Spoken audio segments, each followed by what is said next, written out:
നമസ്കാരം. ചേവായൂർ സംഘർഷത്തിന്റെ പശ്ചാത്തലത്തിൽ സംസ്ഥാനത്തെ സഹകരണ രംഗത്തിന് കോൺഗ്രസ് നൽകി വരുന്ന എല്ലാ പിന്തുണയും പിൻവലിക്കുമെന്ന് പ്രതിപക്ഷ നേതാവ് വി.ഡി. സതീശൻ. പാർട്ടി അനുഭാവികളുടെ സഹകരണ ബാങ്കുകളിലെ നിക്ഷേപങ്ങൾ പിൻവലിക്കുന്ന കാര്യം ഗൗരവമായി ആലോചിക്കുമെന്നും സതീശൻ പറഞ്ഞു. പത്തനംതിട്ടയിൽ 18 മുതൽ 20 വരെ ബാങ്കുകളാണ് CPM പിടിച്ചെടുത്തത്. കോഴിക്കോട് ചേവായൂർ സഹകരണ ബാങ്ക് തിരഞ്ഞെടുപ്പുമായി ബന്ധപ്പെട്ടുണ്ടായ സംഘർഷത്തെക്കുറിച്ച് സംസാരിക്കുന്നതിനിടയിലാണ് സതീശൻ ഇക്കാര്യം പറഞ്ഞത്. കൊച്ചിയിൽ മാധ്യമങ്ങളോട് പ്രതികരിക്കുകയായിരുന്നു അദ്ദേഹം. വി.ഡി. സതീശൻ പറഞ്ഞത് കേരളത്തിലെ സഹകരണ ബാങ്കുകൾ ഒരു കാലത്തുമില്ലാത്ത പ്രതിസന്ധിയിലൂടെ കടന്നു പോകുന്ന കാലത്ത് എല്ലാവരും ഒരുമിച്ച് നിന്ന് അതിനെ സംരക്ഷിക്കണമെന്ന് മുഖ്യമന്ത്രിയും സഹകരണ മന്ത്രിയും പറഞ്ഞ് നാവെടുക്കുന്നതിന് മുൻപാണ് ഞങ്ങളുടെ നേതൃത്വത്തിലുള്ള ഒരു സംഘത്തെ പോലീസിനെ ഉപയോഗിച്ചും ഗുണ്ടകളെ ഉപയോഗിച്ചും അതിക്രൂരമായ മർദ്ദനം അഴിച്ചുവിട്ട് പിടിച്ചെടുക്കാൻ ശ്രമിച്ചത്.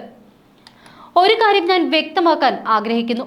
സഹകരണ രംഗത്ത് കോൺഗ്രസിന്റെ മുഴുവൻ പിന്തുണയും ഞങ്ങൾ പിൻവലിക്കുന്നു.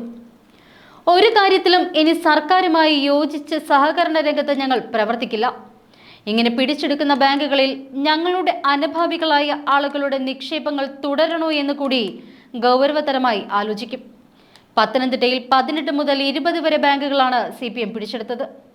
ആ ബാങ്കുകളുടെ സാമ്പത്തിക സ്ഥിതി പരിശോധിച്ചാൽ അറിയാം, വലിയ സാമ്പത്തിക പ്രയാസങ്ങളിലേക്ക് ആ ബാങ്കുകൾ കൂപ്പുകുത്തുകയാണ്. സഹകരണ ജനാധിപത്യം സംരക്ഷിക്കണമെന്ന് വലിയ വായിൽ നിലവിളിക്കുകയും അതേസമയം ഗുണ്ടകളെയും പോലീസിനെയും ഉപയോഗിച്ച് ജനാധിപത്യത്തെ കശാപ്പ് ചെയ്യുകയുമാണ് ഇവർ ചെയ്യുന്നത്. കേന്ദ്ര കാലാവസ്ഥാ വകുപ്പ് തങ്ങൾ ഇതിനെ നിയമപരമായും രാഷ്ട്രീയമായും നേരിടും.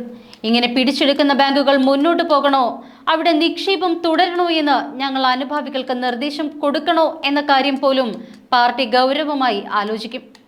സന്ദീപ് വാര്യർ കോൺഗ്രസിൽ ചേർന്നതിനെ കുറിച്ചുള്ള ചോദ്യങ്ങളോടും സതീശൻ പ്രതികരിച്ചു.